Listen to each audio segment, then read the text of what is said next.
Good evening and thank you for joining us. I'm Baylor Rodman. And I'm Isabella Seaman. The fire at Notre Dame Cathedral was put out this morning after suffering colossal damages. The fire broke out yesterday around noon, causing the roof to collapse. The cause of the fire is still unclear, but experts do not suspect terrorism. Junior Anna Holt visits Paris each summer to see her grandmother, and she says that she is devastated by the fire. I've passed by it so many times, not thinking twice what it would be like if it wasn't there, or the opportunity not to go inside of it. So being able to have visited as many times as I could, I'm really grateful, but now very upset that when I'm able to visit again, that it's not going to be the same. Elon students studying abroad in France received an email from their program urging them to stay away from the area. French business leaders and businesses have already raised over $700 million to help restore the cathedral. Here in Elon, it is allergy season, and it looks like that the pollen won't be cleaning up anytime soon. This image went viral across social media last week, and it was taken right down Highway 40 here in Durham, North Carolina. You know, pollen is one of the most common allergens here in the United States, and last week there was a massive outbreak of pollen throughout the state, making allergies unbearable for many. Let's now break it down by the numbers as we continue to see these high counts. This is another image here from Durham, North Carolina. So over 67 million people suffer from allergies in the United States, and of those, 81% say that they are allergic to pollen. So what is it? Well, it's a fine yellowish powder, and it's airborne. It's all created by various trees, grasses, and weeds. It is then picked up and carried by the wind, birds, insects, or other animals. The spread of pollen helps to fertilize plants, but it can also lead to a miserable allergy season for sufferers, irritating the eyes, the skin, and the sinuses. Let's now look at your 30-day historic pollen levels here in Elon. So pollen is measured in ppm, pollen per million, and it goes from 0 to 12. So you can see by this graph we are at high measures of pollen in the area.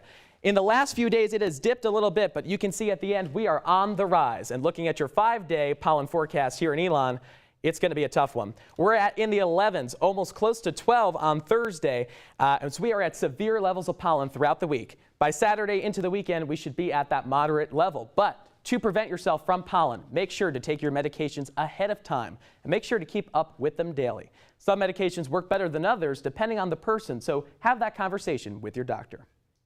This weekend, some students got away from the pollen and spent time inside Alumni Gym for ELONTHON. The annual dance marathon raises money for Duke Children's Hospital. The children who receive treatment, called Miracle Children, dance with Elon students throughout the night. One patient shared his story with our Maeve Ashbrook. Take a look. 20-year-old Josh Holner has tyrosinemia type 1, a rare liver disease that makes him unable to consume protein. At only 1 year old, he started treatment at Duke Children's Hospital, a North Carolina Children's Miracle Network hospital. If it wasn't for my parents and my family, I wouldn't be here today. They fought so hard for me. At the time of my diagnosis, Duke wasn't taking patients outside of Durham County, and we live in Wake County.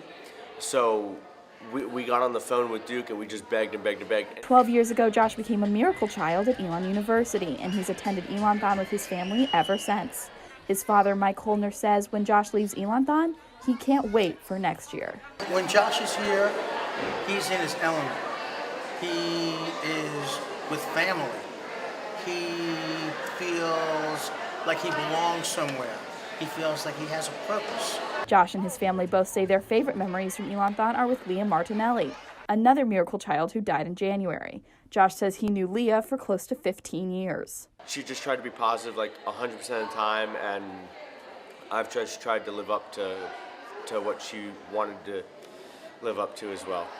From meeting best friends to serving on the ELONTHON executive board, Josh's experiences with Children's Miracle Network has influenced what he wants to do in the future. I want to work for Children's Miracle Network. Maeve Ashbrook. It's giving back to something that's bigger than yourself, and if I could do that, that'd be amazing. Elon Local News. ELONTHON raised more than $340,000 this year. To read more about Josh and his experience, go to our website at elonnewsnetwork.com.